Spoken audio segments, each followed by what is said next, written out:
أعوذ بالله من الشيطان الرجيم بسم الله الرحمن الرحيم الحمد لله അള്ളാഹു സുബ്ഹാനഹു വ തആല ഈ ഒരുമിച്ച് കൂടിയത് വലിയ അമലായി സ്വീകരിച്ച് നമ്മുടെ ഏടിൽ അള്ളാഹു രേഖപ്പെടുത്തട്ടെ. ആമീൻ യാ റബ്ബൽ ആലമീൻ. ദിവസങ്ങളിൽ വെച്ച് ഏറ്റവും ശ്രേഷ്ഠമായ ദിവസം വെള്ളിയാഴ്ച ദിവസമാണ്. മാത്രമല്ല ഖൈറു യൗമിൻ ത്വലഅത അലൈഹി ശംസു, സൂര്യൻ ഉദിച്ച ദിവസങ്ങളിൽ ഏറ്റവും ശ്രേഷ്ഠമായ ദിവസം അത് വെള്ളിയാഴ്ചയാണ്. സയ്യിദുൽ അയ്യാം, ദിവസങ്ങളുടെ നേതാവ് വെള്ളിയാഴ്ചയാണ്. അപ്പൊ ഇങ്ങനത്തെ ശ്രേഷ്ഠതയൊക്കെ വെള്ളിയാഴ്ചക്ക് ഉണ്ടാവുമ്പോൾ എല്ലാ ദിവസവും പോലെ വെള്ളിയാഴ്ച കടന്നു പോവുക എന്നുള്ളതല്ല. വെള്ളിയാഴ്ചക്ക് വേണ്ടി നമ്മുടെ മഹാന്മാരായ പഴയ കാലത്തെ ആലിമീങ്ങളൊക്കെ ഉജാലമുക്കിയിട്ട് വെള്ളിയാഴ്ചക്ക് വേണ്ടി മാത്രം ഡ്രസ്സൊക്കെ ഉജാലമുക്കി കഴുകി വൃത്തിയാക്കിയിരുന്നു. അത് വെള്ളിയാഴ്ച ജുമാക്കിടാൻ. അപ്പോൾ അതായത് വെള്ളിയാഴ്ചക്ക് ഒരു പ്രത്യേകമായൊരു ഒരുക്കം അത് നമ്മുടെയൊക്കെ ജീവിതത്തിൽ ഉണ്ടാവണം. നഖം വെട്ടി കുളിച്ച് എണ്ണ തേച്ച് അത് ഒരു പെരുന്നാൾ വന്നതുപോലെ. ഇമാം സ്വഹീഹുൽ ബുഖാരിയിൽ കാണാം, ഒരാൾ വെള്ളിയാഴ്ച ദിവസം വെള്ളിയാഴ്ചയുടെ സുന്നത്ത് കൂടിയെ കുളിക്കുന്നു എന്ന് പറഞ്ഞ് കുളിച്ചാൽ, എന്നിട്ട് ശുദ്ധിയാക്കാൻ കഴിയുന്ന അത്ര ശുദ്ധിയായാൽ മിസ്വാക്ക് കൊണ്ട് കാലൊക്കെ തേച്ചരച്ച് വളരെയധികം വുളു ഉണ്ടാക്കി അങ്ങനെ ശുദ്ധീകരിക്കുകയും ചെയ്തു. എണ്ണ തേച്ചു തലമ്മേ.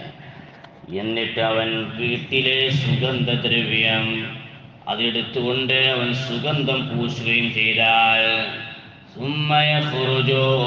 പിന്നെ അവൻ പള്ളിയിലേക്ക് പുറപ്പെടുകയാണ്. അപ്പൊ പള്ളിയിലേക്ക് പുറപ്പെടുമ്പോൾ പള്ളിയിലെത്തിയപ്പോൾ നല്ല സ്വപ്പുണ്ട്. അപ്പോൾ ആൾക്കാരുടെ ഇതിങ്ങനെ ചാടിക്കടക്കുകയും ചെയ്തിട്ടില്ല. അങ്ങനെ ചെയ്യാൻ പാടില്ല. ഒരു ക്യാപ്പിൻ്റെ കയ്യിലൂടെ പോവാന്നല്ല, കാലെടുത്ത് ഇങ്ങനെ വെക്കുക. അപ്പോൾ അവൻ്റെ മുതിലൂടെ ഇങ്ങനെ വെക്കുന്ന ആ ഒരു സ്വഭാവം ഉണ്ടാവരുത്.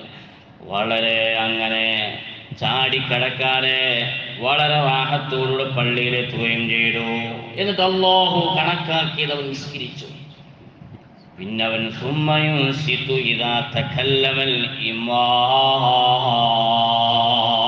അതാണ് ഏറ്റവും ശ്രദ്ധിക്കേണ്ടത്.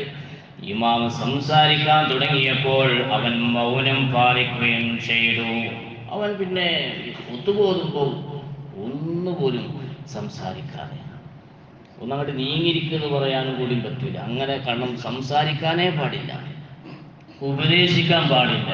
ഒത്തുപോകുമ്പോൾ മുകൾ ഭാഗത്ത് സംസാരം ഉണ്ടെങ്കിൽ മുണ്ടല്ലേ സംസാരിക്കരുതെന്ന് കൂടി പറയാൻ പാടില്ല എന്നുള്ളതാണ്. അപ്പോൾ ആ പറഞ്ഞ ആൾ സംസാരിച്ചു.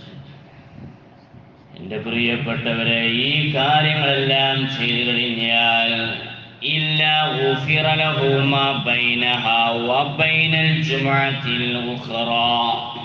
ആ ജുമയുടെയും അടുത്ത ജുമയുടെയും ഇടയിൽ വരുന്ന ദോഷങ്ങൾ അല്ലാഹു പുറത്തു തരുമെന്ന് സയ്യിദുനാ മുത്തു മുഹമ്മദ് മുസ്തഫ സ്വല്ലല്ലാഹു അലൈഹി വസല്ലം വളരെ കൃത്യമായി മനസ്സിലാക്കേണ്ടതാണ്. മഹദിയാവുന്ന ആയിഷ റളിയല്ലാഹു അൻഹ പറയാണ്, മൻ കല്ലമ അൽഫാറഹു, ഒരുത്തൻ നഖം വെട്ടിയാൽ യൗമൽ ജുമുഅ, വെള്ളിയാഴ്ച ദിവസം നഖം വെട്ടിയാൽ ഊഖിയ മിനസ്സൂഇ ഇലാ മിസ്ലിഹാ, അടുത്ത വെള്ളിയാഴ്ച വരെ അനിഷ്ട സംഭവങ്ങളിൽ നിന്ന് അല്ലാഹു അവനെ കാത്തിരക്ഷിക്കുമെന്ന് സയ്യിദുനാ മുത്തു മുഹമ്മദ് മുസ്തഫ സയ്യിദുനാ മുത്തു മുഹമ്മദ് മുസ്തഫ സ്വല്ലല്ലാഹു അലൈഹി വസല്ലം.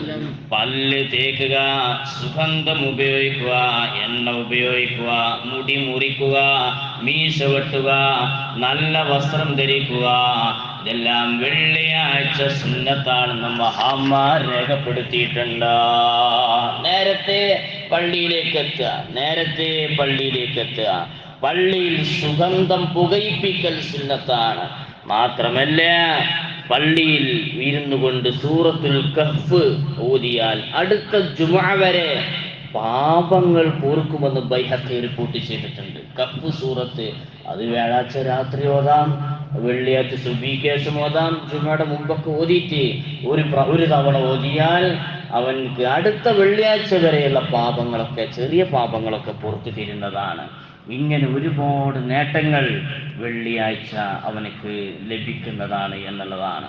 അതേപോലെ തന്നെ ഹാമീം സൂറത്തുണ്ടല്ലോ, അദ്ദുഖാൻ സൂറത്ത്, അത് യഥാർത്ഥത്തിൽ മൻ ഖറഅ ഹാമിൻ അദ്ദുഖാൻ ഫീ ലൈലത്തിൽ ജുമുഅ, വെള്ളിയാഴ്ച രാത്രി വ്യാഴാഴ്ച രാത്രി ദുഖാൻ സൂറത്ത് ഓതിയാൽ, അല്ലെങ്കിൽ ഔ യൗമിൽ ജുമുഅ, അല്ലെങ്കിൽ വെള്ളിയാഴ്ച ദിവസം കഹ്ഫ് സൂറത്ത് ഓതിയിട്ട് ഒരു എന്ത് ചെയ്യുക, ദുഖാൻ സൂറത്തുണ്ട് തന്നെ.